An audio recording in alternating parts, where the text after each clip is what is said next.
There was once a very rich merchant who had 6 children, 3 boys and 3 girls. As he was himself a man of great sense, he spared no expense for their education, but provided them with all sorts of masters for their improvement.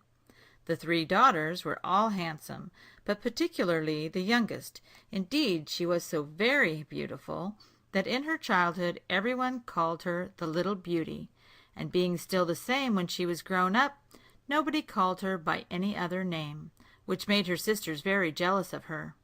This youngest daughter was not only more handsome than her sisters, but was also better tempered. The 2 eldest were vain of being rich, and spoke with pride to those they thought below them. They gave themselves 1,000 airs, and would not visit other merchants' daughters, nor would they indeed be seen with any but persons of quality. They went every day to balls, plays, and public walks, and always made game of their youngest sister for spending her time in reading or other useful employments.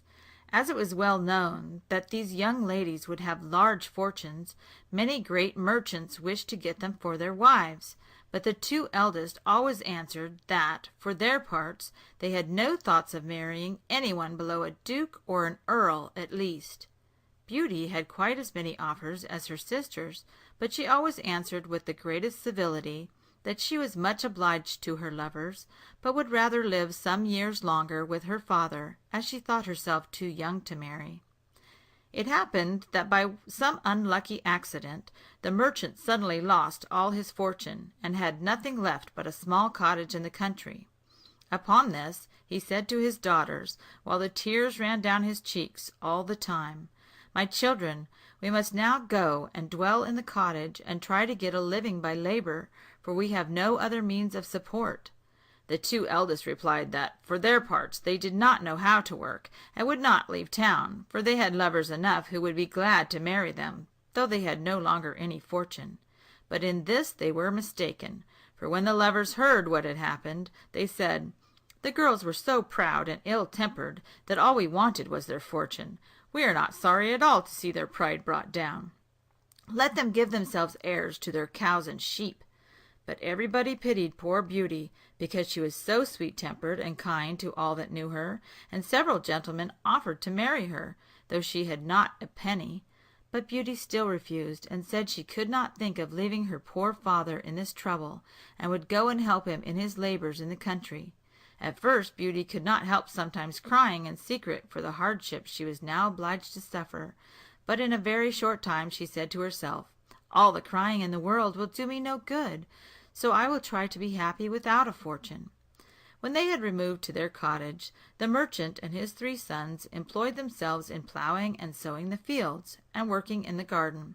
Beauty also did her part, for she got up by 4 o'clock every morning, lighted the fires, cleaned the house, and got the breakfast for the whole family. At first she found all this very hard, and thought it no hardship at all, and indeed the work greatly amended her health. When she had done, she used to amuse herself with reading, playing on her music, or singing while she spun. But her 2 sisters were at a loss what to do to pass the time away. They had their breakfast in bed, and did not rise till 10 o'clock. Then they commonly walked out, but always found themselves very soon tired, when they would often sit down under a shady tree, and grieve for the loss of their carriage and fine clothes, and say to each other, "What a mean-spirited, poor, stupid creature our young sister is, to be so content with our low way of life." But their father thought in quite another way. He admired the patience of his sweet young creature, for her sisters not only left her to do the whole work of the house, but made game of her every moment. After they had lived in this manner about a year, the merchant received a letter, which informed him that one of the richest ships, which he thought was lost, had just come into port.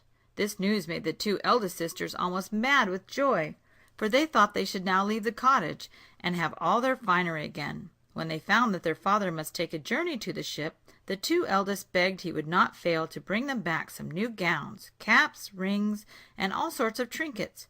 But Beauty asked for nothing, for she thought in herself that all the ship was worth would hardly buy everything her sisters wished for. "Beauty," said the merchant, "how comes it about that you ask for nothing? What can I bring you, my child?" "Since you are so kind as to think of me, dear father," she answered, "I should be glad if you would bring me a rose, for we have none in our garden." Now Beauty did not indeed wish for a rose, nor anything else, but she only said this, that she might not affront her sisters, for else they would have said she wanted her father to praise her for not asking him for anything. The merchant took his leave of them and set out on his journey. But when he got to the ship, some persons went to law with him about the cargo, and after a deal of trouble he came back to his cottage as poor as he had gone away. When he was within 30 miles of his home, and thinking of the joy he should in again meeting his children, and he quite lost himself. It rained and snowed very hard, and besides the wind was so high as to throw him twice from his horse. Night came on, and he thought to be sure he should die of cold and hunger, or to be torn to pieces by the wolves that he heard howling around him. All at once he now cast his eyes toward a long row of trees, and saw a light at the end of them, but it seemed a great way off. He made the best of his way towards it, and found that it came from a fine palace, lighted all over. He walked faster, and soon reached the gates, which he opened, and was very much surprised that he did not see a single person or creature in any of the yards. His horse had followed him, and finding a stable with the door open, went into it at once, and here the poor beast, being nearly starved, helped himself to a good meal of oats and hay. His master then tied him up, and walked toward the house, which he entered, but still without seeing a living creature. He went on to a large hall, where he found a good fire, and a table covered with some very nice dishes, and only one plate with a knife and fork. As the snow and rain had wetted him to the skin, he went up to the fire to dry himself. "I hope," said he, "the master of the house or his servants will excuse me, for to be sure it will not be long now before I see them." He waited a good time, but still nobody came. At last the clock struck 11, and the merchant, feeling quite faint for the want of food, helped himself to a chicken, which he made but 2 mouthfuls of, and then to a few glasses of wine, yet all the time trembling with fear. He sat till the clock struck 12, but did not see a single creature. He now took courage, and began to think of looking a little more about him. So he opened a door at the end of the hall, and went through it to a very grand room, in which there was a fine bed, and as he was quite weak and tired, he shut the door, took off his clothes, and got into it. It was 10 o'clock in the morning before he thought of getting up, when he was amazed to see a handsome new suit of clothes laid ready for him, instead of his own, which he had spoiled. "To be sure," said he to himself, "this place belongs to some good fairy, who has taken pity on my ill luck." He looked out of the window, and instead of snow he saw the most charming arbors covered with all kinds of flowers. He returned to the hall where he had supped, and found a breakfast table with some chocolate got ready for him. "Indeed, my good fairy," said the merchant aloud, "I am vastly obliged to you for your kind care of me." He then made a hearty breakfast, took his hat, and was going to the stable to pay his horse a visit, but as he passed under one of the arbors, which was loaded with roses, he thought of what Beauty had asked him to bring back to her, and so he took a bunch of roses to carry home. At the same moment he heard a most shocking noise, and saw such a frightful beast coming towards him that he was ready to drop with fear. "Ungrateful man," said the beast in a terrible voice, "I have saved your life by letting you into my palace, and in return you steal my roses, which I value more than anything else that belongs to me. But you shall make amends for your fault with your life. You shall die in a quarter of an hour." The merchant fell on his knees to the beast, and clasping his hands said, "My lord, I humbly beg your pardon. I did not think it would offend you to gather a rose for one of my daughters, who wished to have one." "I am not a lord, but a beast," replied the monster. "I do not like false compliments, but that people should say what they think. So do not fancy that you can coax me by any such ways. You tell me that you have daughters. Now I will pardon you, if one of them will agree to come and die instead of you. Go, and if your daughters should refuse, promise me that you yourself will return in 3 months." The tender-hearted merchant had no thought of letting any one of his daughters die instead of him, but he knew that if he seemed to accept the beast's terms, he should at least have the pleasure of seeing them once again. So he gave the beast his promise, and the beast told him that he might set off, as soon as he liked. "But," said the beast, "I do not wish you to go back empty-handed. Go to the room you slept in, and you will find a chest there. Fill it with just what you like best, and I will get it taken to your house for you." When the beast had said this, he went away, and the good merchant said to himself, "If I must die, yet I shall now have the comfort of leaving my children some riches." He returned to the room he had slept in, and found a great many pieces of gold. He filled the chest with them to the very brim, locked it, and mounting his horse, left the palace as sorry as he had been when he first found it. The horse took a path across the forest of his own accord, and in a few hours they reached the merchant's house. His children came running around him as he got off his horse, but the merchant, instead of kissing them with joy, could not help crying as he looked at them. He held in his hand the bunch of roses, which he gave to Beauty, saying, "Take these roses, Beauty, but little do you think how dear they have cost your poor father." And then he gave them an account of all that he had seen or heard in the palace of the beast. The two eldest sisters now began to shed tears and to lay the blame upon Beauty, who they said would be the cause of her father's death. "See," said they, "what happens from the pride of the little wretch. Why did she not ask for fine things as we did? But, to be sure, Miss must not be like other people, and though she will be the cause of her father's death, yet she does not shed a tear." "It would be of no use," replied Beauty, "to weep for the death of my father, for he shall not die now. As the beast will accept one of his daughters, I will give myself up to him, and think myself happy in being able at once to save his life and prove my love for the best of daughters." "No, sister," said the three brothers, "you shall not die. We will go and search for this monster, and either he or we will perish." "Do not hope to kill him," said the merchant, "for his power is far too great for you to be able to do any such thing. I am charmed with the kindness of Beauty, but I will not suffer her life to be lost. I myself am old and cannot expect to live much longer. So I shall but give up a few years of my life, and shall only grieve for the sake of my children." "Never, father," cried Beauty, "shall you go to the palace without me, for you cannot hinder my going after you. Though I am young, I am not over fond of life, and I would much rather be eaten up by the monster than die of the grief your loss would give me." The merchant tried in vain to reason with Beauty, for she would go, which, in truth, made her two sisters glad, for they were jealous of her, because everybody loved her. The merchant was so grieved at the thoughts of losing his child that he never once thought of the chest filled with gold, but at night, to his great surprise, he found it standing by his bedside.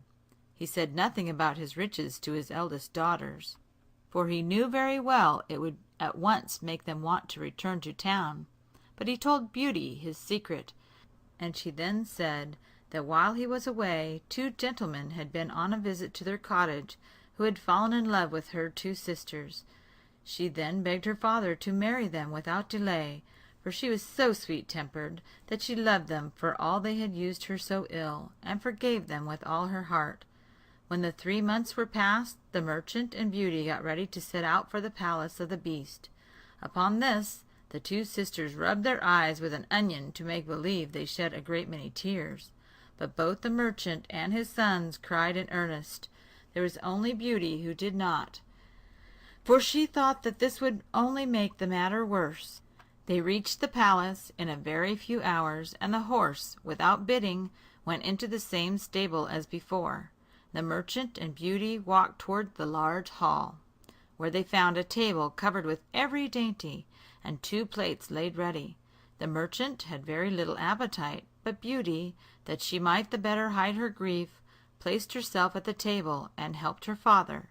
She then began herself to eat, and thought all the time that to be sure the beast had a mind to fatten her before he ate her up, as he had got such good cheer for her. When they had done their supper, they heard a great noise, and the good old man began to bid his poor child farewell, for he knew it was the beast coming to them. When Beauty first saw his frightful form, she could not help being afraid, but she tried to hide her fear as much as she could. The beast asked her if she had come quite of her own accord, and though she was now still more afraid than before, She made shift to say, "Yes." "You are a good girl, and I think myself very much obliged to you." He then turned toward her father and said to him, "Good man, you may leave the palace tomorrow morning, and take care never to come back to it again." "Good night, Beauty." "Good night, Beast," said she, and then the monster went out of the room. "Ah, my dear child," said the merchant, kissing his daughter, "I am half dead already at the thoughts of leaving you with this dreadful beast. You had better go back and let me stay in your place." "No," said Beauty boldly, "I will never agree to that. You must go home tomorrow morning." They then wished each other good night and went to bed, both of them thinking they should not be able to close their eyes. But as soon as ever they had laid down, they fell into a deep sleep and did not wake till morning. Beauty dreamed that a lady came up to her, who said, "I am very much pleased, Beauty, with the goodness you have shown in being willing to give your life to save that of your father, and it shall not go without a reward." As soon as Beauty awoke, she told her father this dream, but though it gave him some comfort, he could not take leave of his darling child without shedding many tears.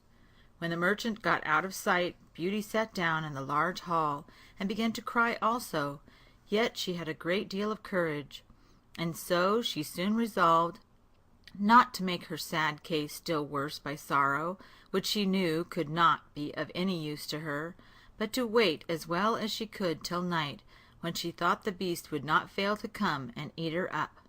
She walked about to take a view of all the palace, and the beauty of every part of it much charmed her.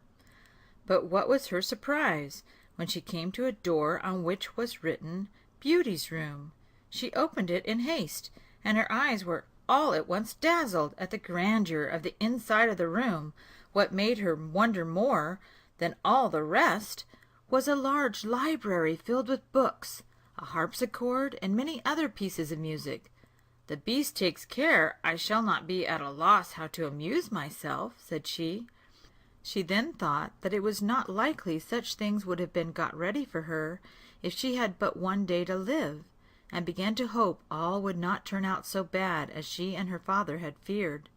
She opened the library and saw these verses written in letters of gold on the back of one of the books. "Beauteous lady, dry your tears. There's no cause for sighs or fears. Command as freely as you may. Enjoyment still shall mark your sway." "Alas," said she, sighing, "there is nothing I so much desire as to see my poor father, and to know what he is doing at this moment." She said this to herself, but just then by chance she cast her eyes on a looking-glass that stood near her, and in the glass she saw her home, and her father riding up to the cottage in the deepest sorrow.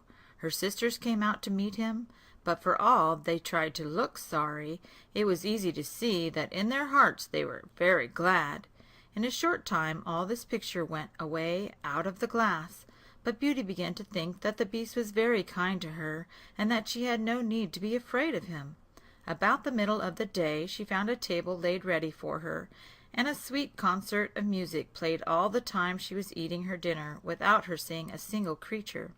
But at supper, when she was going to seat herself at table, she heard the noise of the beast, and could not help trembling with fear. "Beauty," said he, "will you give me leave to see you sup?" "That is as you please," answered she, very much afraid. "Not in the least," said the beast. "You alone command in this place. If you should not like my company, you need only to say so, and I will leave you that moment. But tell me, Beauty, do you not think me very ugly?" "Why, yes," said she, "for I cannot tell a story. But then I think you are very good." "You are right," replied the beast, "and besides being ugly, I am also very stupid. I know very well enough that I am but a beast." "I should think you cannot be very stupid," said Beauty, "if you yourself know this. Pray do not let me hinder you from eating," said he, "and be sure you do not want for anything, for all you see is yours, and I shall be vastly grieved if you are not happy." "You are very kind," said Beauty. "I must needs own that I think very well of your good nature, and then I almost forget how ugly you are." Yes, yes, I hope I am good-tempered, said he, but still I am a monster. There are many men who are worse monsters than you are, replied Beauty, and I am better pleased with you in that form, though it is so ugly, than with those who carry wicked hearts under the form of a man. If I had any sense, said the Beast, I would thank you for what you have said, but I am too stupid to say anything that would give you pleasure. Beauty ate her supper with a very good appetite, and almost lost all her dread of the monster, but she was ready to sink with fright when he said to her, Beauty, will you be my wife? For a few minutes she was not able to speak a word, for she was afraid of putting him in a passion by refusing. At length she said, No, Beast. The Beast made no reply, but sighed deeply and went away. When Beauty found herself alone, she began to feel pity for the poor Beast. Dear, said she, what a sad thing it is that he should be so very frightful, since he is so good-tempered. Beauty lived 3 months in this palace, very well pleased. The Beast came to see her every night, and talked with her while she supped, and though what he said was not very clever, yet as she saw in him every day some new mark of his goodness, so instead of dreading the time of his coming, she was always looking at her watch to see if it was almost 9 o'clock, for that was the time when he never failed to visit her. There was but one thing that vexed her, which was that every night before the Beast went away from her, he always made it a rule to ask her if she would be his wife, and seemed very much grieved at her saying no. At last one night she said to him, You vex me greatly, Beast, by forcing me to refuse you so often. I wish I could take such a liking to you as to agree to marry you, but I must tell you plainly that I do not think it will ever happen. I shall always be your friend, so try to let that make you easy. I must needs do so then, said the Beast, for I know well enough how frightful I am, but I love you better than myself. Yet I think I am very lucky in your being pleased to stay with me. Now promise me, Beauty, that you will never leave me. Beauty was quite struck when he said this, for that very day she had seen in her glass that her father had fallen sick of grief for her sake, and was very ill for the want of seeing her again. I would promise you with all my heart, said she, never to leave you quite, but I long so much to see my father, that if you do not give me leave to visit him, I shall die with grief. I would rather die myself, Beauty, answered the Beast, than make you fret. I will send you to your father's cottage. You shall stay there, and your poor Beast shall die of sorrow.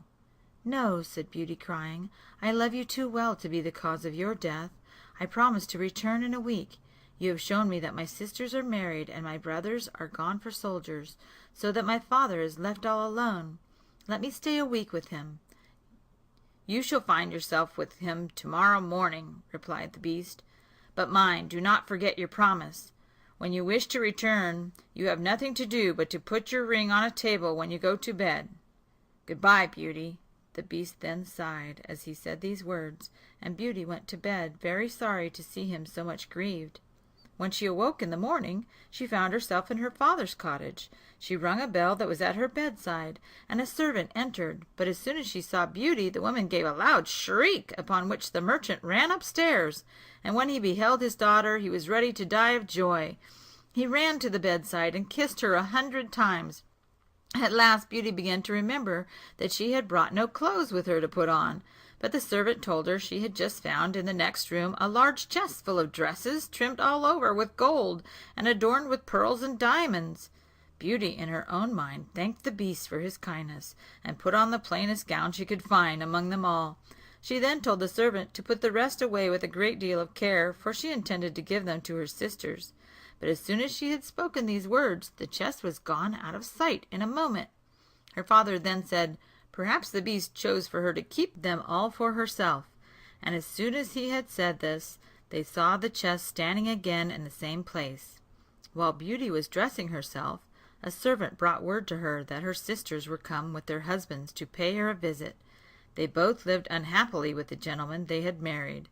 The husband of the eldest was very handsome, but was so very proud of this that he thought of nothing else from morning till night, and did not attend to the beauty of his wife.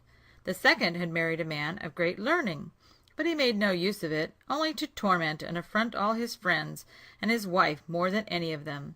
The two sisters were ready to burst with spite when they saw Beauty dressed like a princess, and look so very charming. All the kindness that she showed them was of no use, for they were vexed more than ever when she told them how happy she lived at the palace of the Beast. The spiteful creatures went by themselves into the garden, where they cried to think of her good fortune. "Why should the little wretch be better off than we?" said they. "We are much handsomer than she is." "Sister," said the eldest, "a thought has just come into my head. Let us try to keep her here longer than the week that the Beast gave her leave for, and then he will be so angry that perhaps he will eat her up in a moment." "That is well thought of," answered the other, "but to do this we must seem very kind to her." They then made up their minds to be so, and went to join her in the cottage, where they showed her so much false love that Beauty could not help crying for joy. When the week was ended, the two sisters began to pretend so much grief at the thoughts of her leaving them that she agreed to stay a week more. But all that time Beauty could not help fretting for the sorrow that she knew her staying would give her poor Beast, for she tenderly loved him, and much wished for his company again. The 10th night of her being at the cottage, she dreamed she was in the garden of the palace, and that the Beast lay dying on a grass plot, and with his last breath put her in mind of her promise, and laid his death to her keeping away from him. Beauty awoke in a great fright, and burst into tears. "Am not I wicked," said she, "to behave so ill to a Beast who has shown me so much kindness? Why will I not marry him? I am sure I should be more happy with him than my sisters are with their husbands. He shall not be wretched any longer on my account, for I should do nothing but blame myself all the rest of my life." She then rose, put her ring on the table, got into bed again, and soon fell asleep. In the morning, she with joy found herself in the palace of the Beast. She dressed herself very finely, that she might please him the better, and thought she had never known a day pass away so slow. At last the clock struck 9, but the Beast did not come. Beauty then thought to be sure she had been the cause of his death in earnest. She ran from room to room all over the palace, calling out his name, but still she saw nothing of him. After looking for him a long time, she thought of her dream, and ran directly towards the grass plot, and there she found the poor Beast lying senseless and seeming dead. She threw herself upon his body, thinking nothing at all of his ugliness, and finding his heart still beat, she ran and fetched some water from a pond in the garden, and threw it on his face. The Beast then opened his eyes and said, "You have forgot your promise, Beauty. My grief for the loss of you has made me resolve to starve myself to death.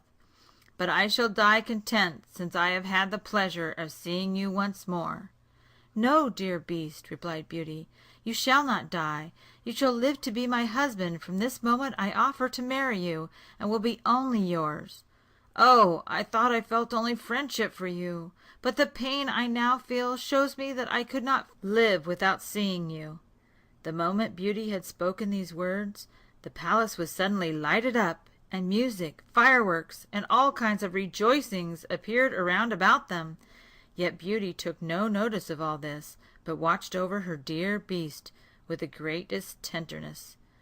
But now she was all at once amazed to see at her feet, instead of her poor Beast, the handsomest prince that ever was seen, who thanked her most warmly for having broken his enchantment.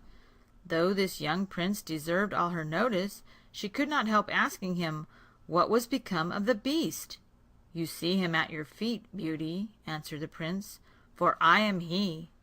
A wicked fairy had condemned me to keep the form of a beast till a beautiful young lady should agree to marry me, and ordered me, on pain of death, not to show that I had any sense. You alone, dearest Beauty, have kindly judged of me by the goodness of my heart, and in return I offer you my hand and my crown, though I know the reward is much less than what I owe you." Beauty, in the most pleasing surprise, helped the prince to rise, and they walked along to the palace, when her wonder was very great to find her father and sisters there, who had been brought by the lady Beauty had seen in her dream. "Beauty," said the lady, for she was a fairy, "receive the reward of the choice you have made. You have chosen goodness of heart rather than sense and beauty. Therefore you deserve to find them all three joined in the same person. You are going to be a great queen. I hope a crown will not destroy your future." "As for you, ladies," said the fairy to the other two sisters, "I have long known the malice of your hearts, and the wrongs you have done. You shall become two statues, but under that form you shall still keep your reason, and shall be fixed at the gates of your sister's palace. And I will not pass any worse sentence on you than to see her happy. You will never appear in your own persons again till you are fully cured of your faults, and to tell the truth, I am very much afraid you will remain statues forever." At the same moment the fairy, with a stroke of her wand, removed all who were present to the young prince's country, where he was received with the greatest joy by his subjects. He married Beauty, and passed a long and happy life with her, because they still kept in the same course of goodness from which they had never departed.